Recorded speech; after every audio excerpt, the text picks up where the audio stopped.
नमस्कार, बहुत स्वागत है आपका देश न्यूज में और मैं आपके साथ मनीष कुमार। आप देख रहे हैं मेरा खास कार्यक्रम चक्कर राजनीति का। आज हम खास कार्यक्रम में बात करेंगे महाराष्ट्र की सियासत की, जहां पर ठाकरे भाइयों में ठन गई है।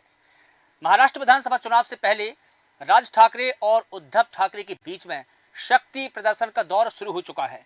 अभी तक चुनावी रैलियों, यात्राओं और भाषणों के जरिए ही दोनों ठाकरे अपनी अपनी ताकत दिखा रहे थे, लेकिन अब दोनों के बीच में वर्चस्व की लड़ाई सड़कों तक आ चुकी है। शनिवार को ठाणे में उद्धव ठाकरे के काफिले पर हुए हमले में राज ठाकरे की महाराष्ट्र नव निर्माण सेना के जिला अध्यक्ष समेत 44 लोगों के खिलाफ में केस दर्ज हुआ है। इसके बाद राज ठाकरे ने एक्स पर खुले तौर पर ऐलान कर दिया कि उद्धव पर हमला भीड़ की घटना की प्रतिक्रिया है। मन से कार्यकर्ताओं को संबोधित ट्वीट में राज ठाकरे ने खुले तौर पर चेतावनी दी है कि अगर कोई उन पर उंगली उठाएगा तो पार्टी कार्यकर्ता डबल डोज देंगे। राज ठाकरे ने कुल मिलाकर के ऐलान कर दिया है कि इस चुनाव को वो अग्रेसिव तरीके से ले जाना चाहते हैं, अग्रेसिव मोड में लाने वाले हैं।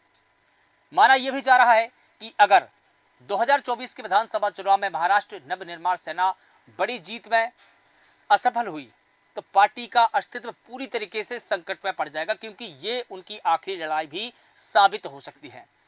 बता दें आपको कि महाराष्ट्र के पूर्व मुख्यमंत्री और शिवसेना प्रमुख उद्धव ठाकरे के काफिले पर हाल ही में मनसे के कार्यकर्ताओं ने चूड़ी, टमाटर और गोबर फेंके थे। मनसे अध्यक्ष राज ठाकरे ने अपने कार्यकर्ताओं का पूरा समर्थन किया है। महाराष्ट्र की राजनीति में ठाकरे बनाम ठाकरे का मुद्दा गरमाया हुआ है। महाराष्ट्र नवनिर्माण सेना यानी कि मनसे प्रमुख राज ठाकरे ने अपने चचेरे भाई और शिवसेना यूबीटी उद्धव ठाकरे के काफिले पर पार्टी कार्यकर्ताओं द्वारा किए गए हमले का बचाव किया है। इससे उद्धव गुट के जो नेता है उनका पारा अब 7वें आसमान पर पहुंच गया है। शिवसेना उद्धव गुट के सांसद संजय राउत ने मनसे अध्यक्ष राज ठाकरे को खुली चुनौती दे दी है। मीडिया से बात करते हुए राउत ने कहा कि अगर आप में हिम्मत है तो महाराष्ट्र को लूटने वाले अहमद शाह अब्दाली और उसके सुपारी गैंग को ललकार कर दिखाओ। ये बयान संजय राउत ने दिया। राज्यसभा सांसद राउत ने ठाकरे के काफिले पर हुए हमले को लेकर न सिर्फ राज ठाकरे बल्कि अमित शाह, देवेंद्र फडणवीस समेत अन्य बीजेपी नेताओं पर भी कटाक्ष किया है। राउत ने शिवसेना प्रमुख एकनाथ शिंदे पर भी हमला बोला। बता दें आपको कि राज ठाकरे के काफिले पर भीड़ के दौरान कथित तौर पर उद्धव ठाकरे की शिवसेना पार्टी के कार्यकर्ताओं ने सुपारियां फेंकी थी। राज ठाकरे ने कहा कि शिवसेना यूबीटी ने इस घटना की निंदा की, जिससे कि हताश होकर मनसे कार्यकर्ताओं ने ठाणे में उद्धव के काफिले को निशाना बनाया है। मनसे के कुछ कार्यकर्ताओं ने शनिवार शाम को ठाणे में शिवसेना प्रमुख उद्धव ठाकरे के काफिले पर टमाटर फेंकी, चूड़ियां फेंकी और गोबर फेंका था। दरअसल ये पूरा घटनाक्रम 9 अगस्त का है, जहां पर 9 अगस्त को बीड़ जिले में कुछ लोगों ने राज ठाकरे के काफिले पर सुपारियां फेंकी थी। उसके बाद में ये पूरा विवाद और गहराता गया। लेकिन इस पूरे घटनाक्रम पर सांसद संजय राउत का भी बयान आया है। उन्होंने ये कहा कि कौन से बिल में छुपोगे। संजय राउत ने कहा कि ठाणे में उद्धव ठाकरे के काफिले पर हमला सुपारी गैंग के कार्यकर्ताओं ने किया है। ये आरोप उन्होंने लगाए हैं। इस सुपारी गैंग के मुखिया अहमद शाह अब्दाली दिल्ली में बैठा हुआ है। ये आरोप संजय राउत की तरफ से है।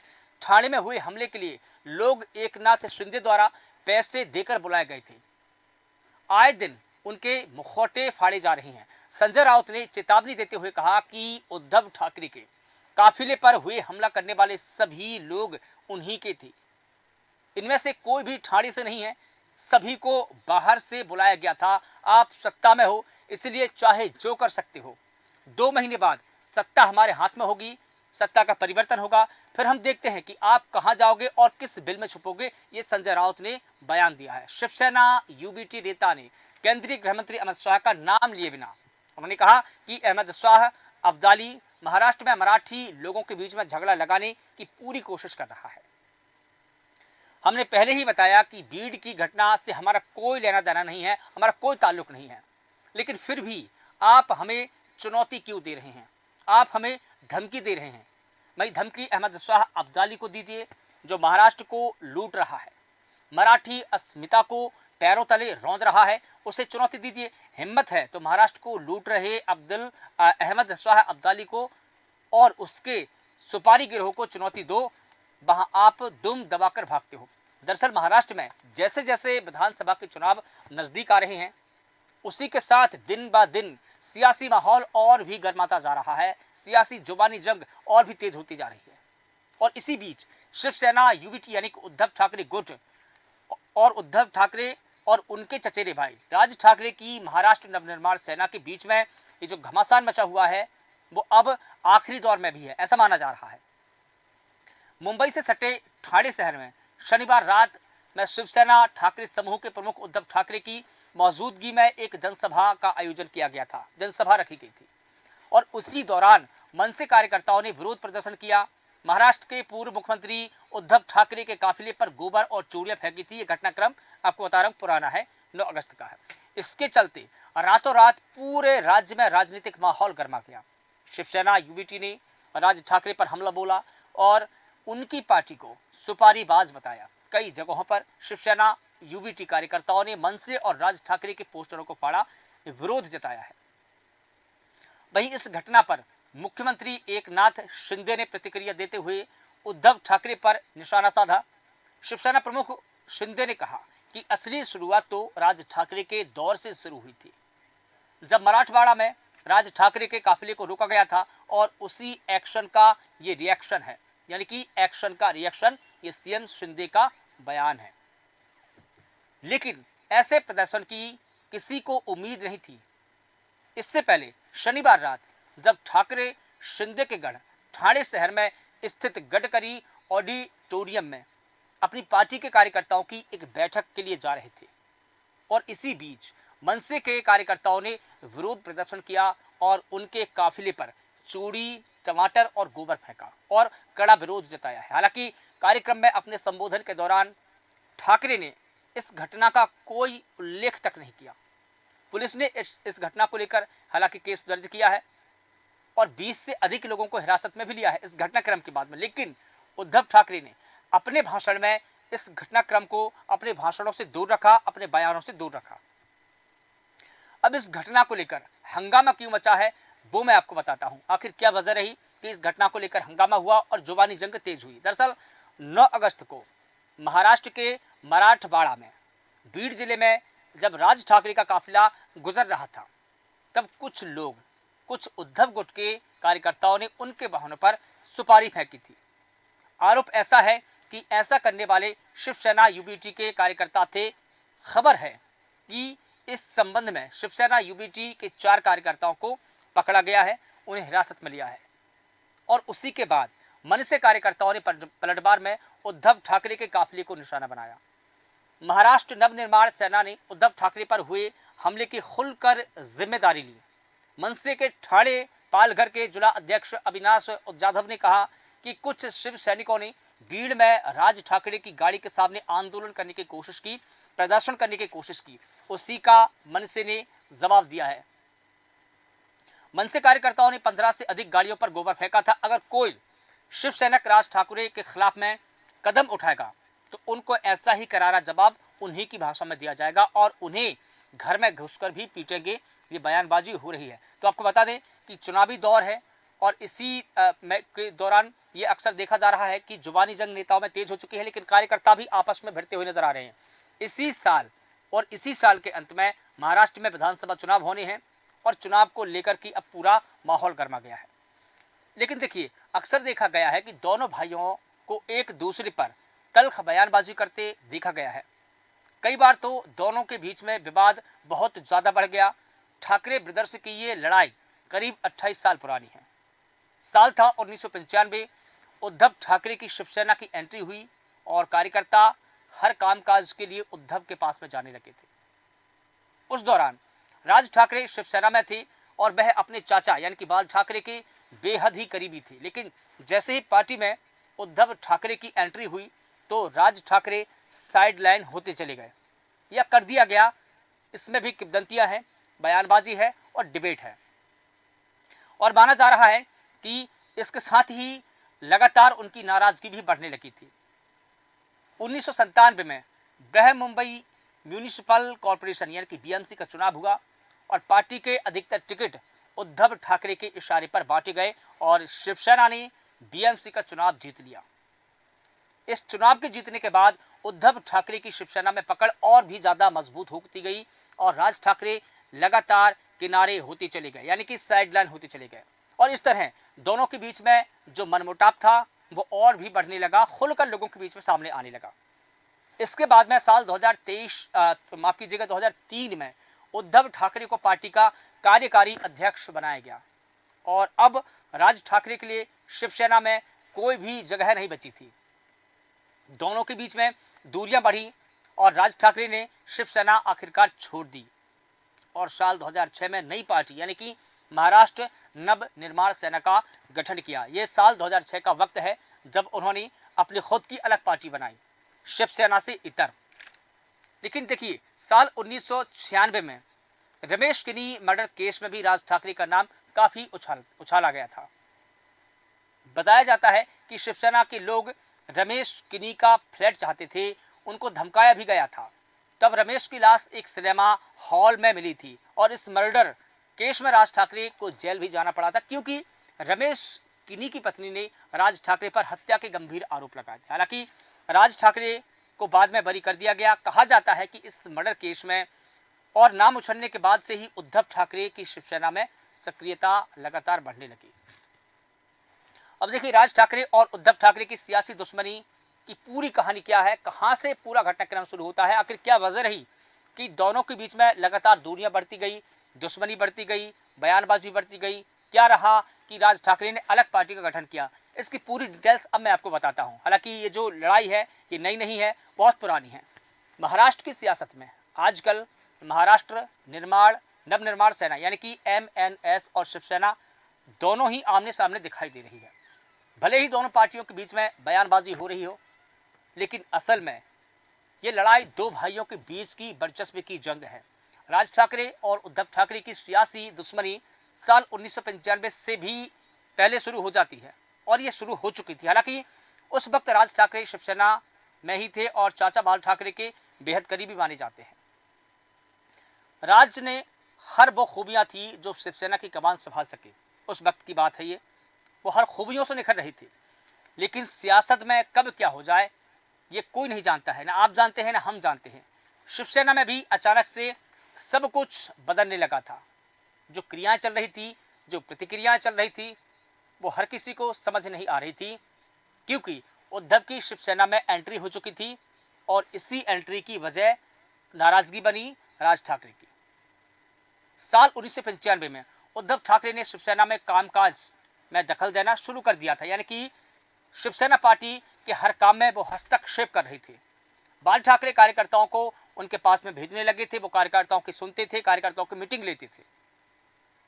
और साल 1997 में BMC के जब चुनाव होते हैं, इसमें ज्यादातर जो टिकट है उद्धव ठाकरे के इशारे पर दिए गए थे, क्योंकि उद्धव ठाकरे की जो क्रियाएं थी, जो प्रतिक्रियाएं थी, जो सक्रियता थी, वो लगातार पार्टी में बढ़ती जा रही थी, उनका कद बढ़ता जा रहा था और कहीं ना कहीं उनकी सक्रियता के चलते पार्टी में उनका विश्वास और बढ़ा और जितने भी टिकट दिए गए BMC के, वो इन्हीं के इशारे पर दिए गए। इसके बाद राज ठाकरे की जो नाराजगी है वो खुलकर सामने आई, लेकिन शिवसेना ने BMC का चुनाव जीत लिया और उद्धव ठाकरे के फैसलों पर कहीं ना कहीं मोहर लगी। उन्होंने साबित कर दिखाया कि वो नेतृत्व करने के लिए सक्षम हो चुके हैं। इसके बाद से ही शिवसेना पर उद्धव ठाकरे की जो पकड़ है वो और भी मजबूत होती चली गई और राज ठाकरे लगातार किनारे हो रहे थे, क्योंकि उनकी सक्रियता और नाराजगी दोनों ही लोगों के बीच में जा रही थी। पार्टी के जो बड़े नेता हैं उनके बीच में भी जा रही थी। इसके बाद से ही राज ठाकरे और उद्धव ठाकरे में अंदरूनी मनमुटाव बढ़ा। लगातार लोगों के बीच में ये मनमुटाव था और इसी मनमुटाव की वजह से पार्टी में खेमेबाजी पहली बार शुरू हुई। जब दोनों नेताओं के बीच में मनमुटाव हुआ, जुबानी जंग शुरू हुई, तो कहीं ना कहीं पार्टी में खेमेबाजी हुई। एक खेमा उद्धव ठाकरे का और दूसरा राज ठाकरे का। और देखिए, जब उद्धव ठाकरे को शिवसेना की कमान मिली, उस वक्त क्या हुआ और कैसे ये सियासी घटनाक्रम और बढ़ता गया। साल 2003 की बात है, जहां पर महाबलेश्वर में उद्धव ठाकरे को अध्यक्ष बनाए जाने का प्रस्ताव पेश हुआ। सबको हैरानी उस वक्त हुई जब राज ठाकरे ने खुद ये प्रस्ताव दिया। इसके बाद सर्वसम्मति से इस पर मोहर लगा दी गई। उद्धव ठाकरे को कार्यकारी अध्यक्ष बना दिया गया। शिवसेना आधिकारिक तौर पर उद्धव ठाकरे को कप्तान मान चुकी थी। ये पहला वक्त था और ये पहला सियासी घटनाक्रम था। अब राज ठाकरे के लिए शिवसेना में कोई जगह नहीं बची थी, क्योंकि कार्यकारी अध्यक्ष उद्धव ठाकरे बन चुके थे। और इस घटनाक्रम के बाद कहा जाता है कि इस घटनाक्रम के बाद राज ठाकरे पूरी तरीके से पार्टी से अलग हो चुके थे, यानी कि साइड लाइन हो चुके थे।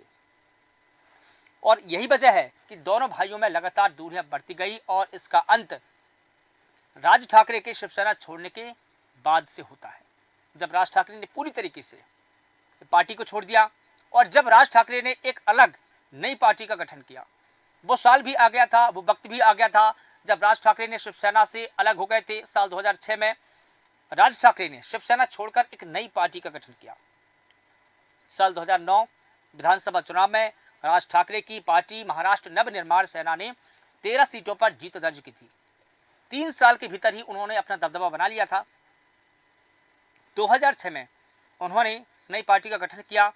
साल 2009 में जो चुनाव हुए उसमें उन्होंने 13 सीटों पर जीत दर्ज की थी, जबकि 24 सीटों पर वो दूसरे नंबर पर रही। हालांकि 2009 आम चुनाव में एमएनएस को कोई बड़ी कामयाबी नहीं मिली थी, लेकिन विधानसभा चुनाव में वो अच्छी पकड़ मजबूत बना रहे थे। इसके बाद में एमएनएस का प्रदर्शन लगातार खराब होता गया। 2014 विधानसभा चुनाव में सिर्फ 1 सीट पर ही जीत मिली उनको। ये सबसे और बेहद ही खराब प्रदर्शन उनका माना जाता है। और जब उद्धव ठाकरे मुख्यमंत्री बने उस वक्त क्या हुआ? साल 2019 विधानसभा चुनाव के नतीजों के बाद शिवसेना ने कांग्रेस और एनसीपी से गठबंधन किया था। आप सभी जानते हैं वो घटनाक्रम क्या हुआ, क्योंकि बीजेपी से उद्धव ठाकरे की बात नहीं बनी। लंबा जो उनका गठबंधन था वो उन्होंने तोड़ दिया। और जब सरकार का गठन नहीं हो रहा था, क्योंकि किसी के पास में स्पष्ट बहुमत नहीं था, तब उद्धव ठाकरे मुख्यमंत्री बने थे कांग्रेस और एनसीपी के समर्थन से। शपथ ग्रहण समारोह में राज ठाकरे ने भी शिरकत की। उनको बुलाया गया था बाकायदा निमंत्रण देकर के। लेकिन एक बार फिर से राज ठाकरे और उद्धव ठाकरे की जो सियासी लड़ाई थी वो खुलकर फिर से सड़कों पर आ गई। राज ठाकरे ने नाम लिए बिना ही उद्धव ठाकरे को भोगी कह डाला था। भोगी, जो सत्ता के भोग विलास में रहता है, ऐसा व्यक्ति इसे भोगी कहते हैं। और देखिए, एक मर्डर केस से तय हो गई थी राज ठाकरे की किस्मत की उनका सियासी सफर कैसा होगा, उनकी सियासी किस्मत कैसी होगी। जैसा कि मैंने पहले भी आपको बताया कि साल 1996 की ये बात है, जहां पर रमेश किन्नी की मर्डर हुआ था, जिसमें राज ठाकरे का नाम उछाला गया था या उछला था। इसमें भी डिबेट है। कहा जाता है कि शिवसेना के लोग उसका फ्लैट चाहते थे। रमेश को धमकाया गया था, उसकी लाश सिनेमा हॉल में मिली थी। रमेश की पत्नी ने राज ठाकरे पर हत्या का आरोप लगाया था। मामले की तफ्तीश सीबीआई ने की। हालांकि राज ठाकरे को बरी कर दिया गया। कहा जाता है कि इस मर्डर केस में राज ठाकरे का नाम उछालने के बाद ही शिवसेना में उल्टी गिनती शुरू हो चुकी थी। कहा जाता है कि इस मर्डर केस के बाद से ही उद्धव ठाकरे की शिवसेना में सक्रियता लगातार बढ़ती गई थी। और अंत में अब एक जरूरी सवाल, क्या उद्धव के विरोध से सत्ता की चाबी मिलेगी? ये एक सवाल न सिर्फ पार्टी की तरफ से है बल्कि आवाम की तरफ से भी उछलने लगा है। क्योंकि देखिए, बदलती राजनीतिक राज ठाकरे के लिए एक बड़ी चुनौती है। क्योंकि जिस प्रकार से हम महाराष्ट्र में जो सियासी घटनाक्रम देख रहे हैं, चाहे वो एनसीपी का हो चाहे वो शिवसेना का हो, ये जो बदलती राजनीति है वो उद्धव ठाकरे के लिए एक बड़ी चुनौती बनती जा रही है या बन चुकी है। अगर इस चुनाव में महाराष्ट्र नवनिर्माण सेना को बड़ी जीत की दरकार है तो राज ठाकरे की कोशिश सत्ता की चाबी हासिल करने की है। इस चुनाव में बटी हुई शिवसेना और एनसीपी के कारण मुकाबला जो है और भी कड़ा हो चुका है। बीजेपी और कांग्रेस भी अपने सहयोगियों की डिमांड से जूझ रही है। उद्धव ठाकरे अगर अपनी रणनीति में सफल रहे तो कांग्रेस और एनसीपी से अधिक सीटों पर कैंडिडेट यानी कि अपने उम्मीदवार उतारेंगे। लोकसभा चुनाव में मिली जीत से उद्धव ठाकरे का जो मनोबल और भी बढ़ा हुआ है, वो असली शिवसेना होने का दम भर रहे हैं। ऐसे में राज ठाकरे को सड़क पर उतरने की जरूरत पड़ी है, क्योंकि उनकी अदावत उद्धव ठाकरे से ही रही है और इसलिए शिवसेना के गढ़ वाले इलाकों में वो अपने दांव चल सकते हैं। तो ये पूरा जो सियासी घटनाक्रम है महाराष्ट्र में हम देख रहे हैं, जिस प्रकार से यहाँ पर ठाकरे भाइयों में घमासान मचा हुआ है। क्या ये आने वाले विधानसभा चुनाव में कठिनाइयों का सामना करना पड़ेगा? क्या चुनावों को प्रभावित करेगा? क्योंकि जिस प्रकार से महाराष्ट्र में ठाकरे भाइयों में जो ठनी है, कहीं सुपारी का जवाब गोबर से, कहीं सुपारी का जवाब चूड़ियों से, यहाँ तक दिया जा रहा है। और बयानबाजी तो इतनी भी हो रही कि कब तक बिल में घुसोगे, 2 महीने में हम सत्ता में आएंगे, देख लेंगे। तो ये जो सियासी जंग जो छिड़ी है ठाकरे भाइयों के बीच में, और महाराष्ट्र में जिस प्रकार से ये मुद्दा उछाला गया है, ये मुद्दा उछला है, और कहीं ना कहीं ये भी कहा जा रहा है कि एक्शन का रिएक्शन है, तो क्या चुनाव के बाद में ये पूरा मुद्दा ठंडा पड़ जाएगा या चुनाव तक ऐसे ही मुद्दों पर मुद्दे उछाले जाएंगे? और क्या राज ठाकरे फिर से वापसी करेंगे या उद्धव ठाकरे सत्ता की वापसी करेंगे? क्या ये दोनों के बीच की लड़ाई है या बीजेपी कांग्रेस भी इसमें कूदेगी? फिलहाल देखना होगा कि ये जो सियासी जंग दो भाइयों के बीच में छिड़ी है कहां जाकर रुकेगी। फिलहाल देश न्यूज के खास कार्यक्रम चक्कर राजनीति का मैं बस इतना ही। देश और दुनिया की तमाम बड़ी खबरों के लिए आप लगातार बने रहिए देश न्यूज के साथ। नमस्कार।